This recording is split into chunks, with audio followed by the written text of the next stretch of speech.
Hello friends, I am Dr. Prabha Patil, Department of English, Vivekanand College, Kolhapur.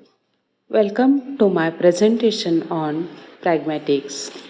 Pragmatics studies the factors that govern our choice of language in social interaction and the effects of our choice on others.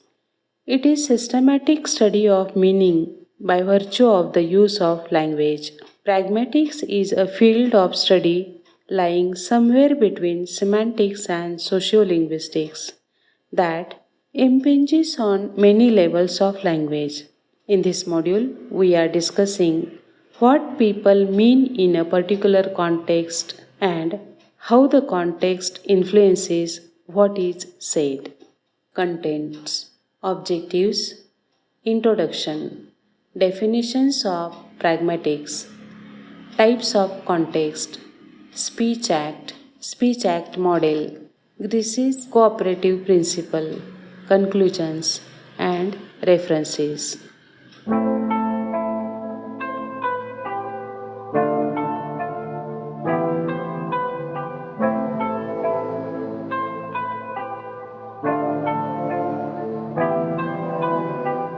Introduction.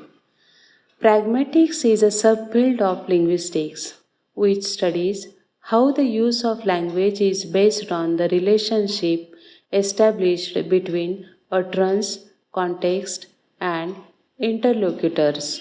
Pragmatics has been mainly focused on the communicative use of language, conceived as intentional human action.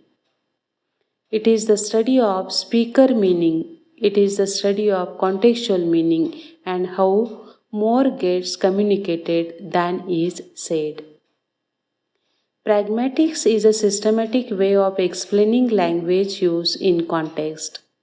It seeks to explain aspects of meaning which cannot be found in the plain sense of words or structures as explained by semantics.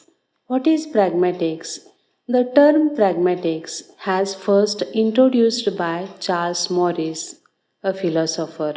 Pragmatics is the study of the meaning in context and it deals with implied meaning as opposed to the mere lexical meaning expressed. Pragmatics studies how utterances are used. It's about interpreting what speakers mean. In other words, pragmatics means how people make sense of each other linguistically. Linguistic pragmatics is the study of the ability of language users to pair sentences with the context in which they would be appropriate. Definitions of pragmatics. According to George Keith, pragmatics is all about the meanings between the lexis and the grammar and the phonology.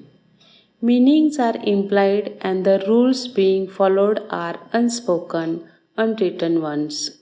David Crystal defines as pragmatic studies the factors that govern our choice of language in social interaction and the effects of our choice on others. In the Oxford Companion to Philosophy, pragmatics is the study of language which focuses attention on the users and the context of language use rather than on reference, truth, or grammar. According to Thomas J., pragmatics is meaning in use or meaning in context. Types of context.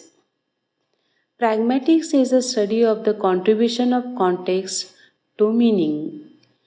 Meaning of an utterance consists of speaker, the sentence which is uttered, the act performed in the uttering of sentence, and the hearer.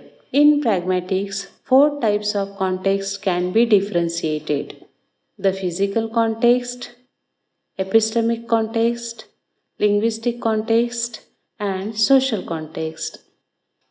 The physical context is the location of a given word, the situation in which it is used. Epistemic context refers to what speakers know about the world. For example, what background knowledge is shared by the speakers is part of your epistemic knowledge. Linguistic context refers to what has been said already in the utterance, and social context refers to the social relationship among speakers and hearers.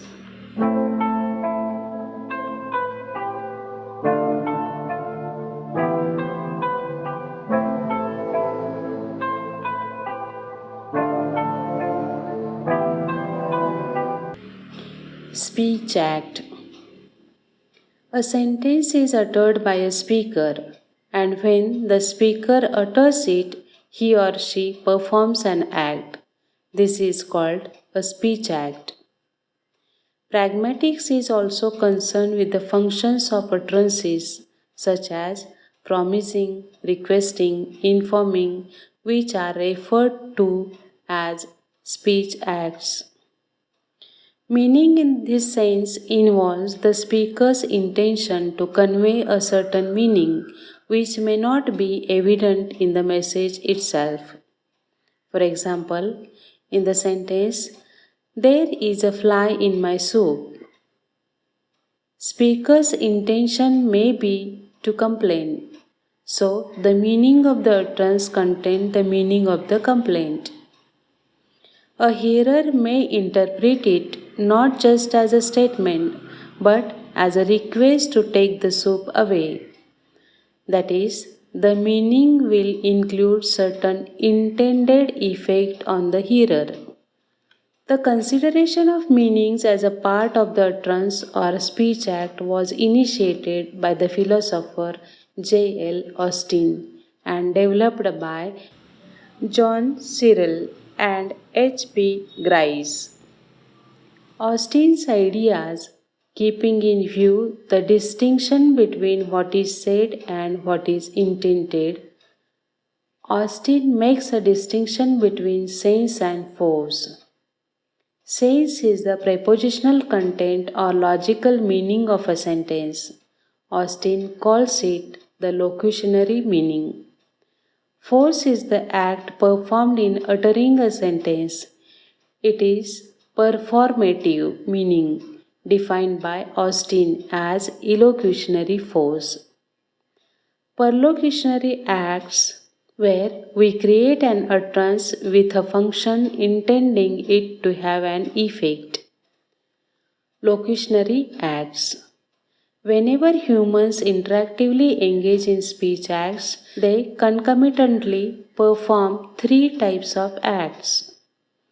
A locutionary act is the act of saying something which is roughly equivalent to uttering a certain sentence with a certain sense and reference according to specific grammatical conventions. A locutionary act involves what is known in traditional philosophical semantics as the utterance's preposition or its prepositional content. In performing a locutionary act, speaker uses an identifiable expression, which is usually accessible in terms of its truth value. Elocutionary acts. The act that the speaker intends to accomplish by means of a certain locution and by the conventional force assigned to the locution. Beyond the prepositional content of the utterance, the speech act acquires its performative dimension. Discrepancy may arise between the elocutionary force as conceived by the speaker and the elocutionary force as conceived by the hearer. Consequently, there may be more than one elocutionary force assignable to an utterance. Perlocutionary act.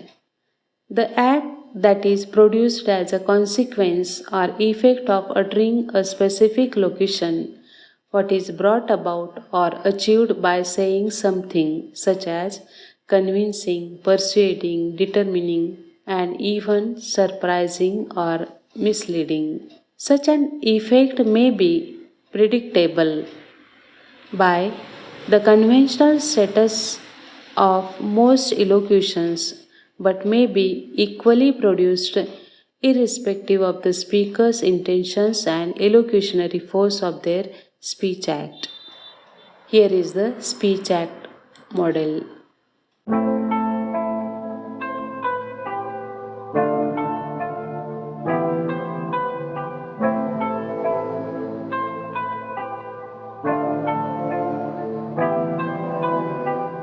Speech act theory broadly explains these utterances as having three parts of aspects like locutionary, elocutionary, and perlocutionary. Locutionary acts are simply the speech acts that have taken place. Elocutionary acts are the real actions which are performed by the utterance where saying, welcoming, and warning.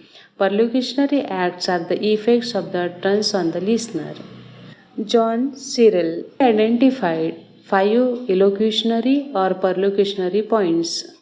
All speech acts classified as assertives like suggesting, boasting, concluding, or directives, asking, ordering, or inviting, commissives like promising, planning, or owing, expressives, thanking, deploring, or declarations, that is, performatives. For example, please shut the door. The sentence form is imperative.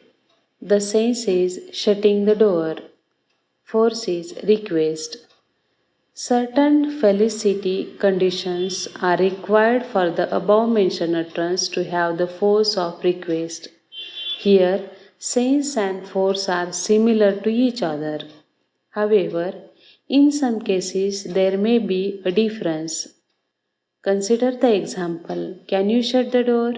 The sentence form is interrogative. Sense is question about the ability of the hearer to shut the door, which is evident from the use of word can. Force is request. It is clear that sense is not the total meaning of utterance.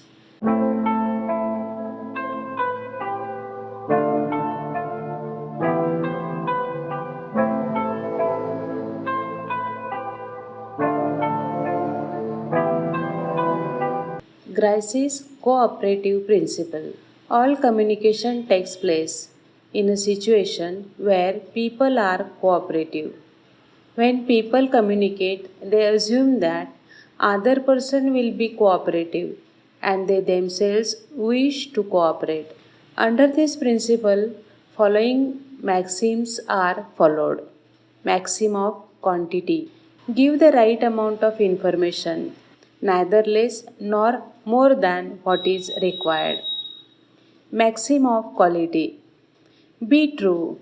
Do not say what you know is false or for which you do not have adequate evidence.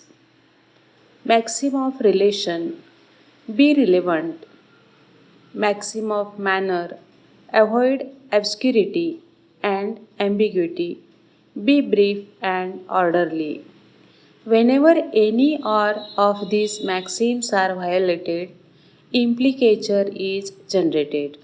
For example, in the interaction, when A says, "Where is my box of chocolates?"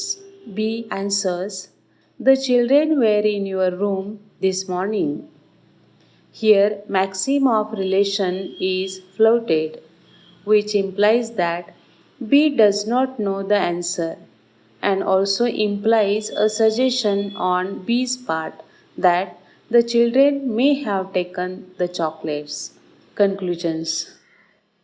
Pragmatics is the study of how linguistic properties and context factors interact in interpretation of utterances. In other words, pragmatic studies the factors that decide our choice of language in social interaction. Here are the references.